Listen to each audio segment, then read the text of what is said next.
தொழிலை தொடங்கினவங்களுக்கும் சரி, இனிமே தான் தொழிலை தொடங்க போறவங்க கிட்ட இருக்கிற மிகப்பெரிய முதல் பிரச்சனை, பெண்கள் தொழில் முனைவோர்கள்ல தொழில் ஆரம்பிச்சுட்டாங்க, ஒரு ப்ராடக்ட் 2 ப்ராடக்ட்க்கு அப்புறமா ஒரு 5 ப்ராடக்ட் 10 ப்ராடக்ட் நகரவே மாட்டாங்க. உங்ககிட்ட ப்ராடக்ட் வாங்குறவங்க உங்க கஸ்டமர் அப்படின்னு சொன்னா, அந்த கஸ்டமர் இன்னொருத்தர்கிட்டயும் வாங்குவாங்க. அப்ப அவங்களுக்கு பிடிச்சதுன்னா நல்லா இருக்குன்னு சொல்ல போறாங்க, பிடிக்கலன்னா நல்லா இல்லைன்னு சொல்லுவாங்க.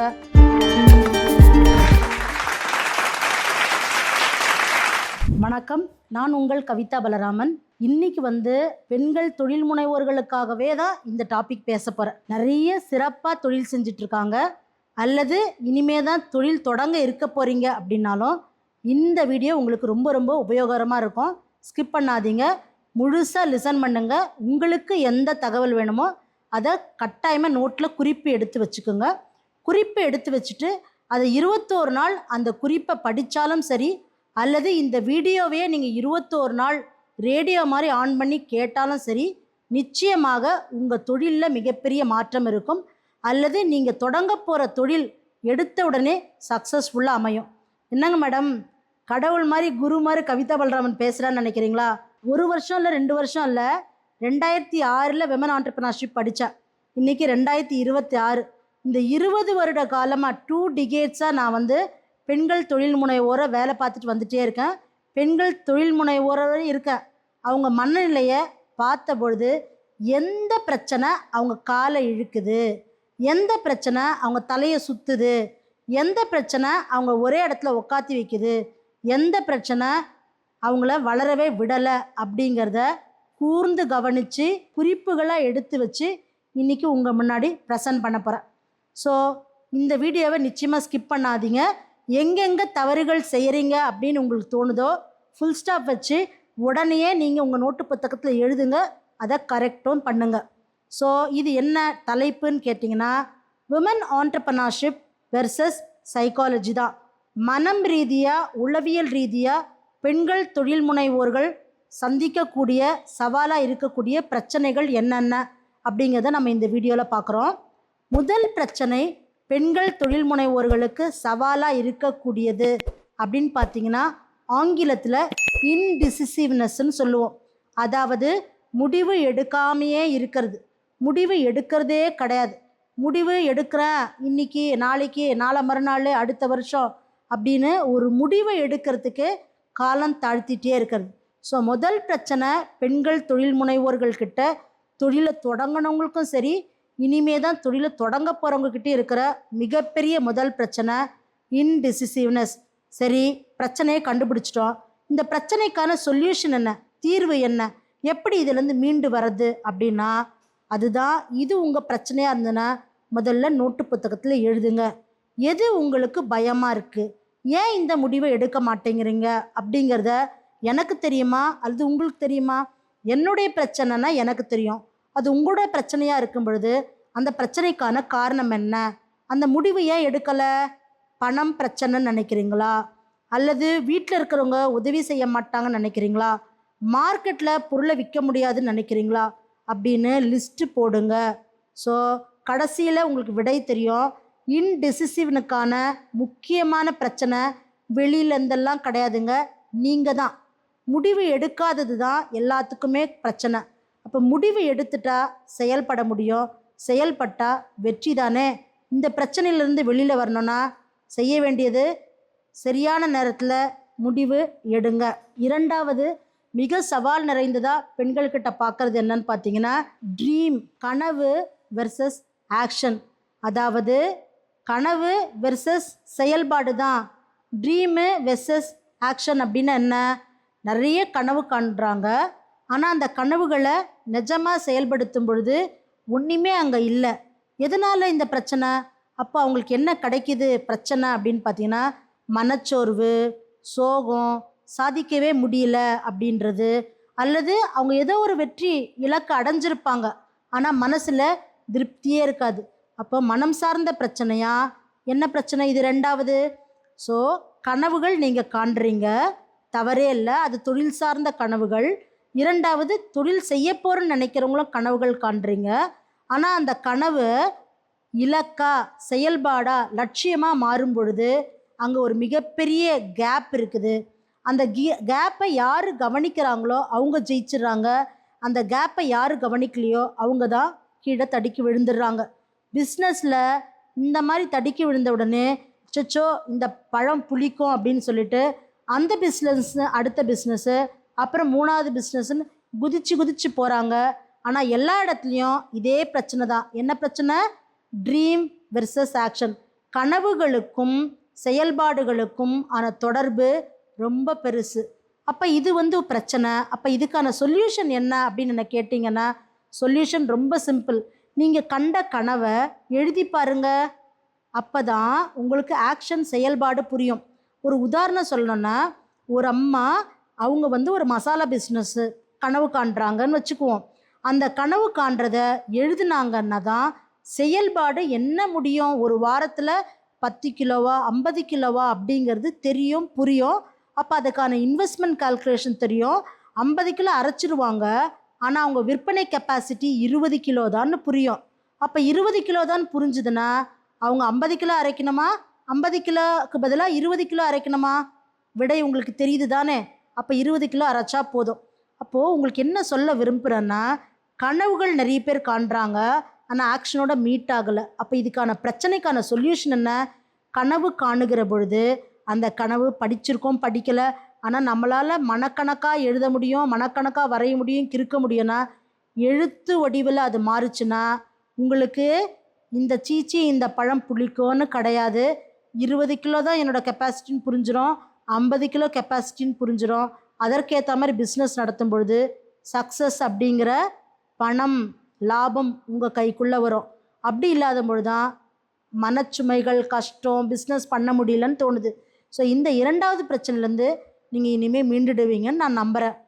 மூன்றாவது பெண்கள் பிரச்சனையாக பார்த்துட்ருக்க மிக சவாலான விஷயம் என்ன அப்படின்னு கேட்டிங்கன்னா, பிஸ்னஸை பொறுத்த வரைக்கும் செஞ்சால் பெருசாக செய்யணும், ஆரம்பித்தா பெருசாக ஆரம்பிக்கணும். அதாவது பெருசாக செய்யணும், பெருசாக ஆரம்பிக்கணும் அப்படின்னு சொல்லி பெருசு நினச்சிட்டே இருக்காங்க, ஆனால் தொடங்கிறதே கிடையாது. ஸோ இது என்ன பிரச்சனைனா, ஸ்டார்டிங் பாயிண்ட்னு சொல்லுவாங்கள்ல, என்னப்பா கியர் எடுத்துதா வண்டி ஓடுமா அப்படின்னா, இல்லை மக்கரு ஸ்டார்டிங் பாயிண்ட்டு பிரச்சனை அப்படின்னு வண்டிக்கு சொல்லுவாங்கள்ல, சேம் பிரச்சனை தான் பெண்கள் தொழில் முனைவோர்களில் நிறைய பேர்கிட்ட இருக்குது. தொழில் செய்யணும்னு சொல்கிறாங்க, ஆனால் ஆரம்பிக்கிறதில்ல. தொழில் ஆரம்பிச்சிட்டாங்க, ஆரம்பித்ததுக்கப்புறமா என்ன ஸ்டார்டிங் பாயிண்ட்டு பிரச்சனைன்னு கேட்குறீங்களா? ஒரு ப்ராடக்ட் 2 ப்ராடக்ட்க்கு அப்புறமா ஒரு 5 ப்ராடக்ட் 10 ப்ராடக்ட் நகரவே மாட்டாங்க. அதுவும் ஸ்டார்டிங் பிரச்சனை தான். ஸோ அப்போ ஸ்டார்டிங் பிரச்சனை அப்படிங்கிறது ப்ராப்ளம்னு கண்டுபிடிச்சிட்டோம். அப்போ இந்த ப்ராப்ளமுக்கான சொல்யூஷன் என்ன? ரொம்ப சிம்பிளுங்க. அவங்களுக்கு தேவை கான்ஃபிடென்ஸ், நம்பிக்கை. முதல்ல நம்மளை நாம் நம்பணும். சொல்லுவோம்ல, முதல்ல நம்மளை நம்ம நம்பலைன்னா பக்கத்து வீட்டுக்காரங்க எதிர்த்து வீட்டுக்காரங்க முதல்ல நம்ம வீட்டில் இருக்கவங்க நம்புவாங்களா? நம்ப மாட்டாங்க. ஸோ அதுவே நம்மளோட கான்ஃபிடென்ஸ் இருக்குல்ல, அது நம்மளுடைய நம்பிக்கையை 2 மடங்காக்கும், மற்றவர்களுக்கும் நம்ம மேலே நம்பிக்கையை வர வைக்கும். அப்போ ஸ்டார்டிங் ட்ரபிள், ஸ்டார்டிங் ப்ராப்ளம், பெருசாக செய்யணும்னு சொல்கிறவங்க வெறும் நினச்சின்னு இருக்கிறாங்க, வாயில் சொல்கிறாங்க, ஆரம்பிக்கவே மாட்டேங்கிறாங்க. ஏன் அப்படின்னா நம்பிக்கை குறைவாக இருக்குது. அப்போ இதுதான் பிரச்சனை கண்டுபிடிச்சிட்டிங்கன்னா, நம்பிக்கை வெளியிலேருந்துலாம் வராதுங்க, காசு கொடுத்து வாங்கவே முடியாது, நமக்குள்ளேருந்து வரணும். அப்போ முதல்ல நம்மளை நாம் நம்ப தொடங்கணும். நம்மளால் முடியும் அப்படிங்கிற நம்பிக்கை உங்களுக்குள்ளே வரணும். இந்த உலகத்தில் நீங்கள் யோசிச்சு பாருங்களேன், எல்லாரும் சர்வை பண்ணுறாங்க, நம்மளும் தான். ஸோ நம்மளோட கீழே இருக்கவங்க நிறைய பேர் சர்வை பண்ணுறாங்க, நம்ம அதெல்லாம் பார்க்குறோம். அப்படின்னும்போது தொழில் முனைவராக ஆகணும்னு ஆசைப்படுறவங்க முதல்ல நம்பிக்கை வையுங்க. இது 3வது முக்கியமான பாயிண்ட். 4வது மிகப்பெரிய பிரச்சனைகளாக நான் அந்த சமூகத்தில் பார்க்குறது என்னன்னு பார்த்தீங்கன்னா, குறிப்பாக பெண்கள் அங்கீகாரத்துக்காக ரொம்ப போராடுறாங்க. அங்கீகாரம் கிடைக்கல அப்படின்னு சொல்லிட்டு புலம்புறாங்க, போராடுறாங்க, திட்டுறாங்க, சண்டை போடுறாங்க. இன்னும் கேட்டிங்கன்னா சொல்லுவாங்கள, சாபம் கூட விடுறாங்க. என்ன இப்படி சொல்லிட்டீங்க அப்படின்னா வேறு என்ன பண்ணுறது? ஸோ வாட் இஸ் அங்கீகாரம்னு முதல்ல புரிஞ்சுக்கணும். இதுதான் பிரச்சனை. அங்கீகாரம்னா என்ன? அவங்கள ஆஹா ஓகணும்னு மற்றவங்க புகழணுன்னோ, அவங்க ப்ராடக்ட் தான் ஒஸ்தின்னு சொல்லணுன்னோ அப்படின்றது தான் அங்கீகாரம். இது வெளியில். வீட்டிலன்னு வரும்பொழுது இவங்க தொழில் முனைவோர், அதனால இவங்க தொழில் முனைவோராக இருக்கிறனால அவங்க பிள்ளைங்களோ கணவரோ எல்லாரையும் அவங்கள அப்படி ஒரு படி எடுத்துகிட்டு போயிட்டு கோபுரத்துலலாம் உட்கார வைக்கணும்னு சொல்கிறாங்க. இது நிறைய பேர் சொன்னால் ஒத்துக்க மாட்டீங்க. ஆனால் இந்த பிரச்சனையினால தான் இன்னைக்கு நிறைய பிரச்சனைகள் குடும்பத்துக்குள்ள பூசல்களாக வருது. இந்த பிரச்சனை கடைசியில் அங்கே சுற்றி இங்கே சுற்றி அந்த ஆரம்பித்த தொழிலுக்கே பிரச்சனையாக வந்து முடியுது. அப்போ இந்த அங்கீகாரம் அப்படிங்கிறத கரெக்டாக நீங்கள் புரிஞ்சுக்கிட்டீங்க அப்படின்னா இந்த ப்ராப்ளத்துலேருந்து வெளியில் வந்துடலாம். ஸோ முதல்ல அங்கீகாரம்னா என்ன? முதல்ல பெண்கள் என்ன பண்ணுறதுன்னு தெரியலன்னு ஒரு தொழிலுக்குள்ளே வராங்க. அந்த தொழில் அவங்கள வந்து வளர்க்குது, பொருளாதார ரீதியாக முன்னேற்றுது, அவங்களுக்காக ஒரு அடையாளத்தை க்ரியேட் பண்ணுது, அவங்க ரொம்ப கான்ஃபிடெண்ட்டாக இருக்கிறாங்க, அவர்களால் நல்ல தயாரிப்புகள் மக்கள்கிட்ட போய் சேருது, அப்புறம் மக்கள்கிட்ட நல்ல பேரும் புகழும் கிடைக்குது. இவ்வளோ வந்ததுக்கப்புறமா வாட் இஸ் தட் அங்கீகாரம்? ஏன் அங்கீகாரம் கிடைக்கலன்னு சொல்கிறீங்க? இவ்வளோ பேரும் புகழும் வாங்கினதுக்கப்புறமா ஏன் மற்றவங்கள திட்டணும், ஏன் மற்றவங்கள குறை சொல்லணும், அப்புறம் வந்து எப்பயுமே உங்களை பாராட்டணும்னு மட்டும் நீங்கள் ஏன் நினைக்கணும்? இப்படியெல்லாம் இல்லைன்னா ஏன் மற்றவங்கள சாப விடணும்? ஸோ இந்த குணம் மிகவும் தவறானது. பெண்கள் தொழில் முனைவர்கள்கிட்ட அப்படியே சொல்லுவாங்களா புறையோடு இருக்குது. அப்போ புறையோடு இருக்குன்ற வார்த்தை எதுக்கு பயன்படுத்துகிறேன்னா, இந்த குணமானது சேர்த்து வச்ச பேரும் புகழெல்லாம் கொஞ்சம் கொஞ்சமாக சுரண்டிடும். அப்போ இதுதான் ப்ராப்ளம். இந்த சொல்யூஷன் என்னன்னு பார்த்தீங்க அப்படின்னா, முதல்ல நாம் ஒருத்தர் தான் தொழில் செய்கிறோன்னு நினைக்கிறத விட்டுடணும். நம்மளை மாதிரி நூற்றுக்கணக்கானவங்க, ஆயிரக்கணக்கானவங்க, லட்சக்கணக்கானவங்க தொழில் செஞ்சிட்ருக்காங்க. அதே மாதிரி உங்ககிட்ட ப்ராடக்ட் வாங்குறவங்க உங்கள் கஸ்டமர் அப்படின்னு சொன்னால் அந்த கஸ்டமர் இன்னொருத்தர்கிட்டையும் வாங்குவாங்க. அப்போ அவங்களுக்கு பிடிச்சதுன்னா நல்லா இருக்குன்னு சொல்ல போகிறாங்க, பிடிக்கலன்னா நல்லா இல்லைன்னு சொல்லுவாங்க. அப்படிங்கிறத முதல்ல நாம் அக்செப்ட் பண்ணிக்கணும். ஏன்னா நாமளும் ஒரு வாடிக்கையாளர்கள் தானே. நாம் ஒரு பொருள் விற்கிறோம், நாம் 100 பொருள் மற்றவங்ககிட்ட இருந்து வாங்குகிறோம். ஸோ நமக்கு எங்கே பிடிக்கும்? விலை கம்மியாக இருக்கிறது பிடிக்கும், நம்ம ரொம்ப தரம் பார்ப்போம், இப்போ நமக்கு பிடிச்ச இடம் பார்ப்போம், பிராண்டு பார்ப்போம். அதே மாதிரி தானே மற்றவங்களும். ஸோ இந்த ப்ராப்ளத்துக்கான சொல்யூஷன் வெளியில் எங்கேயும் இல்லை, நம்மக்கிட்ட தான் இருக்குது. இந்த ப்ராப்ளமை ஏன் சொல்கிறேன்னு தெரியுங்களா? இந்த ப்ராப்ளம் தான் பெண்கள் தொழில் முனைவோர்களுக்கு பல மன ரீதியான பிரச்சனைகளை கொண்டு வந்து சேர்க்குது. உங்கள் எல்லாருக்குமே தெரியும், நான் ஒரு ப்ரொஃபஷனல் சோஷியல் ஒர்க்கர். ஸோ அதன் அடிப்படையில் மன ரீதியான பிரச்சனைகளை ஒரு அங்கீகாரத்துக்காக போராடி வந்துச்சு அப்படின்னு சொன்னால் அது நல்லதா? உங்கள் ஆரோக்கியத்துக்கும் கெட்டது, உங்கள் தொழிலினுடைய வளர்ச்சிக்கும் அது மிகவும் கெடுதி. 5வது மிக முக்கியமான பெண்கள் தொழில் முனைவோர்கள் இன்றைக்கு சந்திக்கக்கூடிய பிரச்சனை அப்படின்னு என்ன நீங்கள் கேட்டிங்கன்னா, நேர மேலாண்மை. நேர மேலாண்மை அப்படிங்கிறது மிகப்பெரிய பிரச்சனை. அது ஒரு தனி டாப்பிக்கு. உங்கள் எல்லாருக்கும் தெரியும், நான் 4 AM வேக்கப் சேலஞ்சு கிளாஸும் நடத்துகிறேன். தனி டாப்பிக்காக உங்களுக்கு எக்ஸ்பிளைன் பண்ண போகிறேன். ஆனால் இந்த பிரச்சனைக்கான சொல்யூஷன் நான் ஒரு லைனில் உங்களுக்கு சொன்னோம் இல்லையா? எல்லாருக்கும் இருக்கிறது 24 மணி நேரம் தான். ஒரு ஊரில் ஒரு ஆயா ஓரமாக சும்மா வெத்தலைப்பாக்கு இடித்து சந்தோஷமாக வெத்தலைப்பாக்கு போடுறாங்க. இன்னொரு பக்கம் வந்து பார்த்திங்கன்னா 4 பேருக்கு மட்டும் சமையல்லாம் பண்ணிட்டு ஒரு அம்மா மகிழ்ச்சியாக இருக்காங்க. ஆனால் தொழில் முனைவோர் வீட்டையும் பார்க்குறாங்க, நாட்டையும் பார்க்குறாங்க, அவங்களும் சொந்த காலில் நிற்கிறாங்க. ஆனால் நேரத்தை கையாள முடியல. அதனால் அவங்களுக்கு நிறைய பிரச்சனைகள் வந்து சேருது. ஸோ பிரச்சனைகள் வந்து சேர்றதுல நல்லா சாப்பிட முடியல, நல்லா தூங்க முடியல, அப்புறம் லைஃப்பை என்ஜாயும் பண்ண முடியல. ஸோ இது பிரச்சனையா இல்லையா? ஸோ இந்த பிரச்சனைக்கு தீர்வு டைம் மேனேஜ்மெண்ட் எப்படி பண்ணணுன்றது.